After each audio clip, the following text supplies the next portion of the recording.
told approaching women means being charming, witty, making her laugh within the first 30 seconds, all of those shallow kickers. Small talk is a game extroverts designed, and you're trying to win playing by their rules. Here's how to approach women when you refuse to fake who you are. They've made you believe that attraction starts with, "How's your day? What do you do?"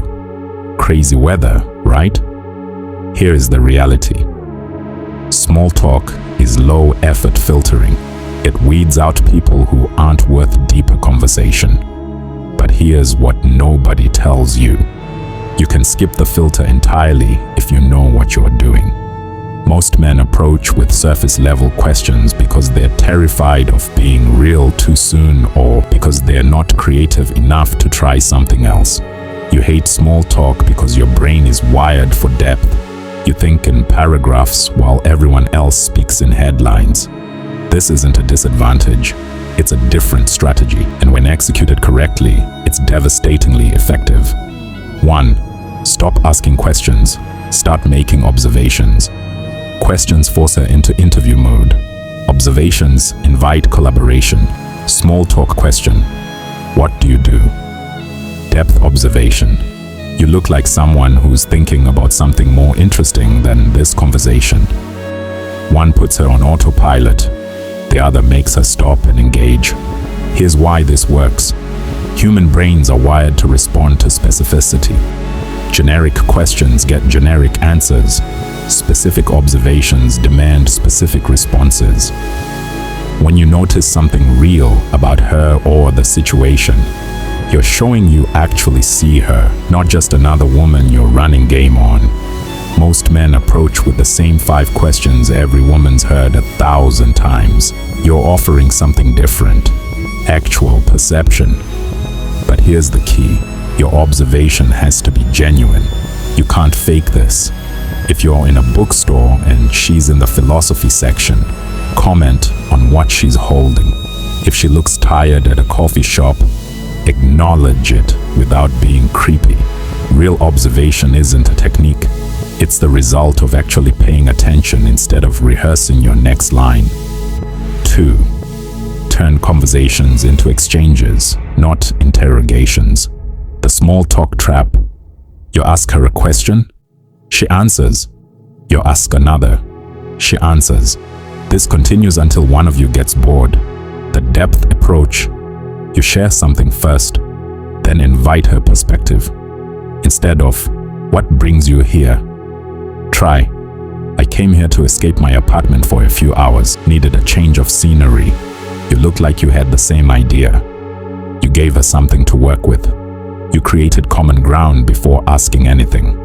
This does 2 things. 1, it shows you're willing to be vulnerable first. That takes confidence most men don't have. 2, it gives her permission to be real instead of polite.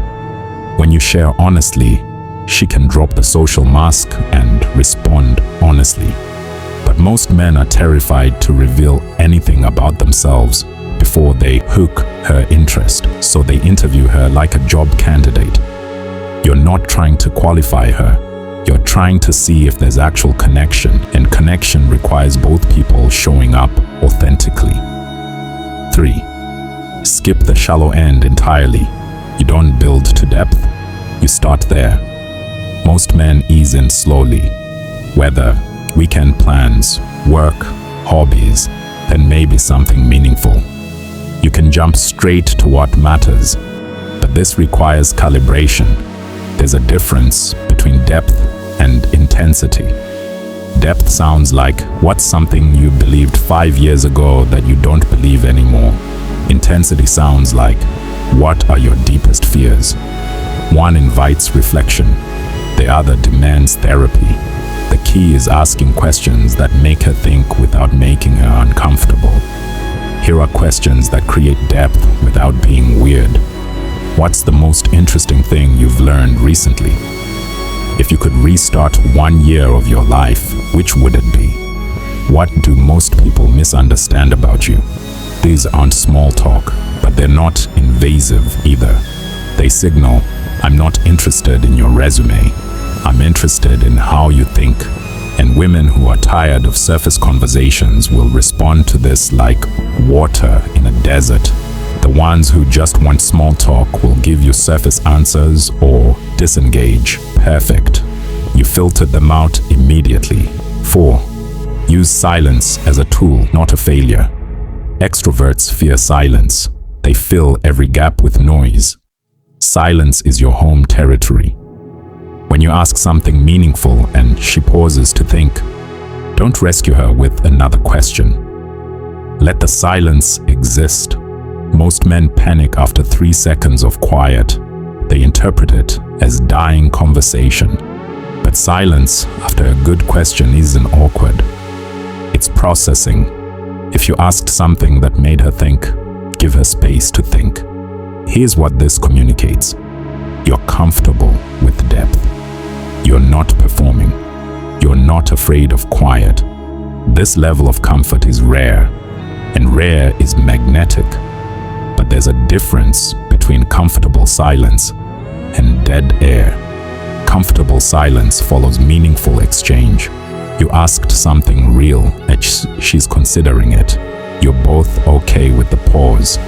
Dead air is when neither person knows what to say and both are uncomfortable. Learn to feel the difference. One builds tension, the other kills it. So how do you actually do this in real situations? 1. Approach with context, not questions. Look at where you are and what's happening. Jim, I've seen you here before. You're consistent. Most people disappear after 2 weeks. Coffee shop, you're the first person I've seen actually reading here instead of staring at a laptop. Bookstore, that book changed how I think about relationships. What made you pick it up? You're not asking for her number. You're starting a real conversation. 2. The statement question hybrid.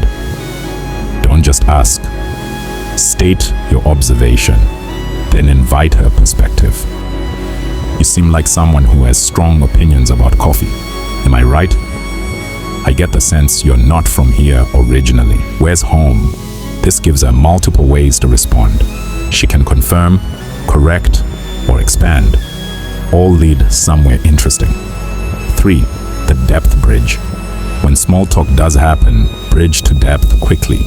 She says, I'm a teacher. Don't say, oh, cool. What grade? Say, that either means you love people or you're insane.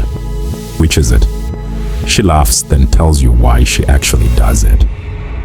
Now you're in real conversation. 4. Exit with intrigue. You don't need to get her number in the first conversation. Sometimes the best move is ending it while it's good.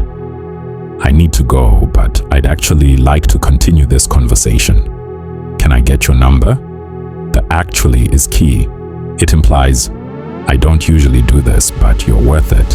That's more powerful than asking every woman you talk to. 5. Accept incompatibility immediately. If she responds with surface-level answers to depth questions, she's telling you who she is. Believe her. Don't try to pull depth from someone who doesn't have it or doesn't want to share it. Thank her for her time and move on. You're not trying to convert every woman. You're trying to find the ones already operating at your frequency. Small talk is a script for people who don't know what else to say. You're not most people. Your depth isn't a liability. It's a filter. The women who can't handle real conversation weren't for you anyway.